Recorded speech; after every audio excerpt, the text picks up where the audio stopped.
无量寿经里面讲的，无量寿经就是佛陀释迦牟尼佛说的嘛，对不对啊？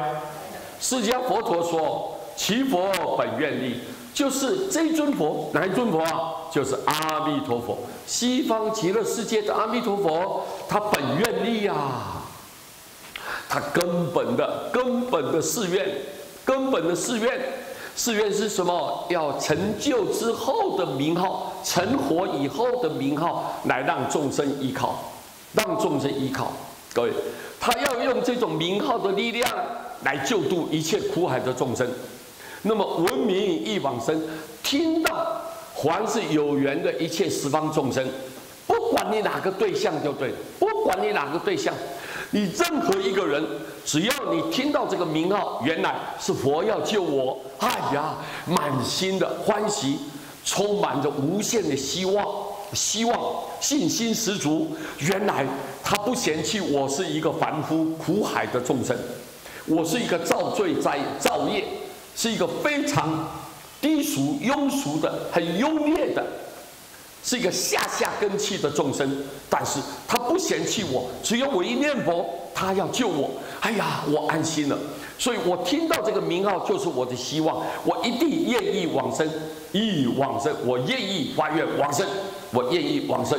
那么，如果你起了这个念头，皆悉到彼国，全部的人呢都可以到西方极乐世界啊。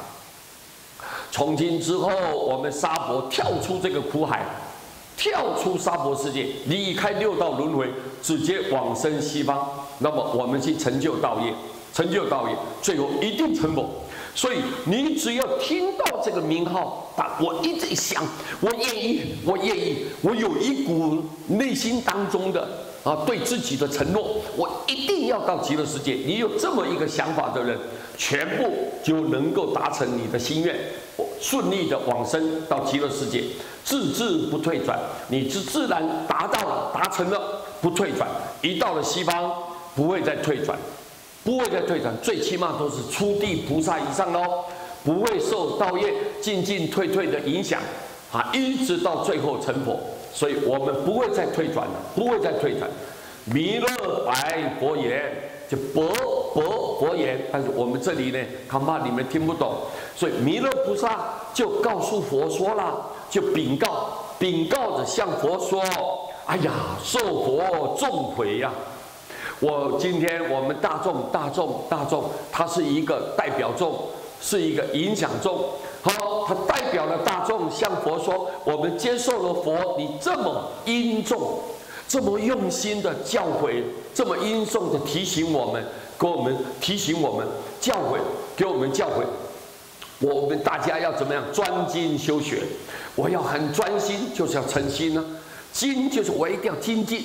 我一定要精进的用功，好好的去修学把这句名号好好牢记在心不敢时刻后忘，一点点都不敢忘记，我要好好诚心诚意的精进的用功修学，把这个名号记住，永远记在内心当中，如教奉行。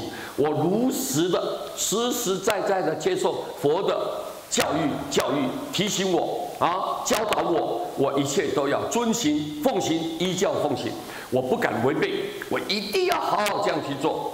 弥勒菩萨都这么说，不敢有疑，我不敢存有一点点怀疑的，一点任何另外个人的想法不敢。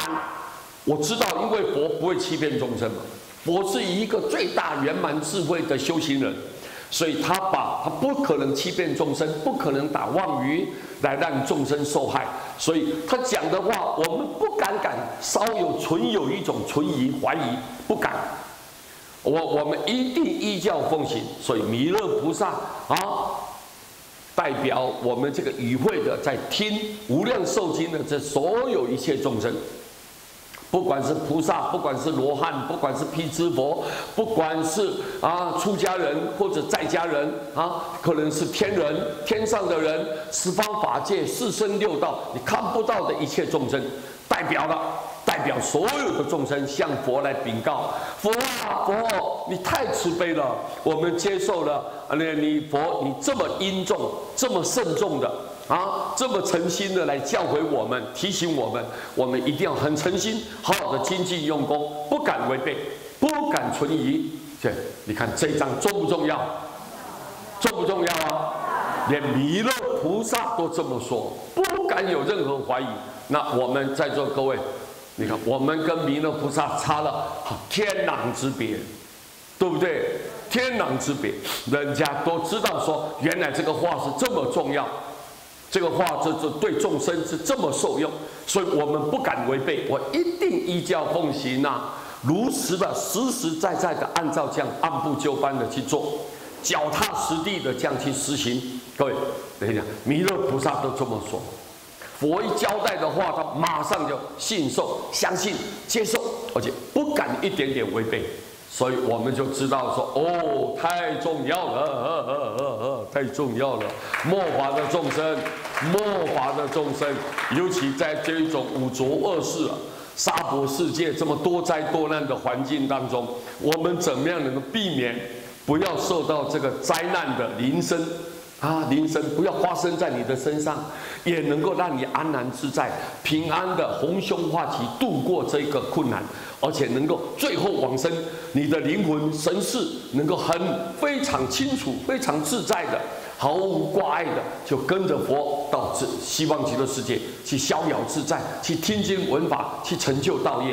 各位，你想想看，只有一个办法，末法的众生就好好的念佛。因为只有念佛就是靠佛，是佛来救度你。众生没有力量，众生的修行是软弱不堪，忽好忽坏，忽善忽恶，知道吗？有时候有信，有时候呢就叛逆，不相信。所以我们的心是一个非常善变的，众生的心是善变的，非常的脆弱，不堪一击啊。所以我们就知道，佛心永远不改变。你念佛，我救你；你念佛，我救你。这个是我的誓愿，我一定要兑现。你安心，你好好的念佛，我不嫌弃你是什么对象，我绝对救度你。包括地狱、恶鬼、畜生道的众生，照样的满你所愿，我一定救度你。你说你看看，重不重要？太重要了。这是我们唯一的选择，也就是唯一的办法。我们唯一的道路，像我们这种你我这种烦恼的苦海众生，唯一能够走的道路，能够完成的道路。所以各位很重要。今天非常谢谢大家我们互相共勉，阿弥陀佛。